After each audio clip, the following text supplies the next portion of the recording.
छोटी मोली एक छोटे और खूबसूरत शहर में रहती थी। इसका छोटा सा घर एक खूबसूरत दरिया के किनारे पहाड़ के करीब बनाया गया था। वो अपने वालिदैन की इकलौती बेटी थी। हालांकि वो ज्यादा अमीर नहीं थे, लेकिन वो खुशहाल जिंदगी गुजार रहे थे। उनके घर के अर्द गिर्द बड़े बड़े दरख्त और खूबसूरत पौधे थे।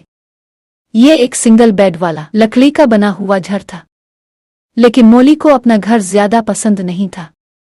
इसे लगता था कि घर बहुत छोटा और ज्यादा साफ नहीं है। मोली को पहाड़ बहुत पसंद था।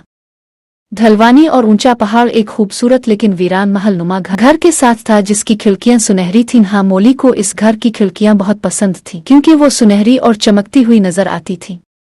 खिड़कियां इतनी खूबसूरत चमकती थीं कि मोली पूरी तरह उन्हें मह हो गई थी। वो सुनहरी खिड़कियों के लिए पागल हो गई और अपने घर से नफरत करने लगी। ताहम छोटी मोली बहुत प्यारी और समझदार थी, और वो अपने खानदान की मुश्किलात को समझती थी। इसने हर चीज को खामोशी से कबूल कर लिया, लेकिन इसकी ख्वाहिश बढ़ती ही गई। साल गुजरते गए और वो जल्दी बड़ी हो गई। वो 12 साल की हो गई और इतनी खूबसूरत दिखने लगी जैसे सुनहरी शहजादी हो। इसे यकीन था कि वो सुनहरी खिड़कियों वाले घर में रहने के लायक है, न कि पुराने लकड़ी के घर में। जब वो बड़ी हो गई तो इसकी माँ ने इसे घर के अर्द गिर्द घूमने की इजाजत दे दी। मोली की छुट्टियों के दिन थे और उसने अपनी माँ से कहा कि वो दरिया के करीब बाग में जाना चाहती है। इसकी माँ ने भी इसकी इजाजत दी, लेकिन इसे कहा कि वो ज्यादा दूर न जाए। मोली ने फैसला किया कि वो पहाड़ पर चढ़कर सुनहरी खिड़कियों वाले घर को देखेगी। इसने अपनी साइकिल ली और पहाड़ की चोटी तक पहुंचने के सफर का आगाज किया। पहाड़ में काफी तंग रास्ता इससे वीरान घर की तरफ ले गया। बहुत से मुश्किलात का सामना करते हुए वो पहाड़ की चोटी पर पहुंच गई।